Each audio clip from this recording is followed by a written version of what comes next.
இந்த நம்ம சேகர் பாபு இருக்கிறார்ல, அறநிலைத்துறை அமைச்சர். அவர் என்ன சொல்லியிருக்காருன்னா, ஈரோடு நிகழ்ச்சி நிறைவடைந்த பிறகு இடத்தை சுத்தம் செய்து தர வேண்டும். ஐயா, நீங்கள் ஒரு மாடு நடத்துனீங்களே, 100 நாள் ஆண்டு விழாவா ஏதோ ஒரு சம்திங், கலைஞரோட இது.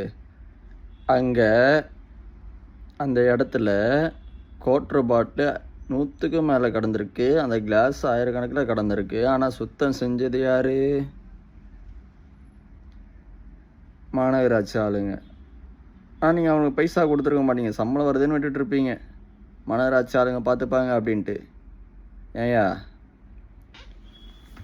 அது எங்கள் அண்ணனோட ஃபங்க்ஷன்யா. எங்கள் இடத்த, எங்களுக்கு கொடுத்த இடத்த எப்படி திருப்பி தரோன்னு எங்களுக்கு தெரியும். ஆனால் நாங்கள் உங்களுக்கு கொடுத்தோம்ல முதலமைச்சர்ன்ற பட்டம், அதை நீங்கள் திரும்பி கொடுக்கும்போது, நீங்கள் வரும்போதே சொன்னீங்க பாரு, கஜானால காசு இல்லை, நான் எப்படி செலவு பண்ணுறதுன்னு தெரியலேன்னு. இப்போது இந்த வெள்ள நிவாரணத்துக்கு 4000 கோடி வாங்கியிருக்கேன், அது எங்கே போச்சுன்னு தெரியல. திரும்ப 5000 கோடி கேட்குறீங்க. அந்த கோடி கணக்கில் வாங்கின கடனுக்குரிய கணக்கு வழக்கு இருக்குது தெரியுமா? அது எல்லா கணக்கு வழக்கையும் சொல்லணும்.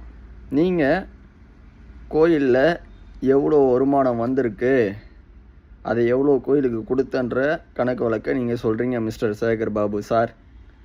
அது எப்படி சார்? காத்துன்னு இருக்கிறவங்கலாம் மனுஷன் இல்லை. நீங்கள் மட்டும் ஸ்ட்ரிக்டாக வந்தால் ஸ்ட்ரிக்டாக போய் சாமியை பார்த்துணுமா? அந்த அதிகாரம் கொடுத்தது மக்கள் தான். மக்களை மதித்து நில்லுங்க, புரிஞ்சுதா? உங்கள் திமிருத்தனாவட்ட இங்கே காட்டாதீங்க. 2026 ரிவிட் அடிக்கிறது காத்துட்ருக்காங்க தமிழ்நாடு மொத்தமும். பார்த்து பேசுங்க. அந்த நிலம் கொடுத்தாங்கல்ல நம்ம விற்கிற வண்டியில், அவங்கக்கிட்ட போய் கேளுங்க, நாங்கள் என்ன பண்ணோம் ஏது பண்ணணும். உங்களை பற்றி கேட்டோன்னா காரி கொத்தியா துப்புவாங்க. நீங்கள் தானே அது நம்ம ஓட்டேரி உள்ள வராமல் ஓடனாள். ஓட்டேரி பக்கம் மட்டும் போயிடாதீங்க சார். ஓட்டு கேட்க மட்டும் வர தெரியுது, ஓட்டு போட்ட மக்களுக்கு எதுவும் செய்ய தெரியாதுன்னு கலாச்சி விட்ருவாங்க இல்லை நம்ம பிள்ளைங்க. என்ன எப்படி சொல்கிறது,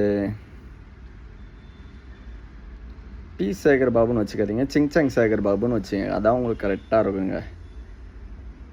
அதுக்கப்புறம் ஒரு அரசியல் புரசலாக செய்தி கேட்டேன். சரி, எதுக்கு நம்மளுக்குள்ளே வேணாம், அதை பற்றியும் இப்போ பேசவே வேண்டாம், சொல்லவும் வேண்டாம். பார்ப்போம் 2026 நீங்கள் எப்படி கொடுத்த இடத்த திருப்பி தரீங்களா, இல்லை இருக்கிற காசு எல்லாத்தையும் சுரண்டிட்டு போகிறீங்களான்னு பார்த்துருவோமா? வெயிட் அண்ட் வாட்ச் டு 2026 இன் vote day.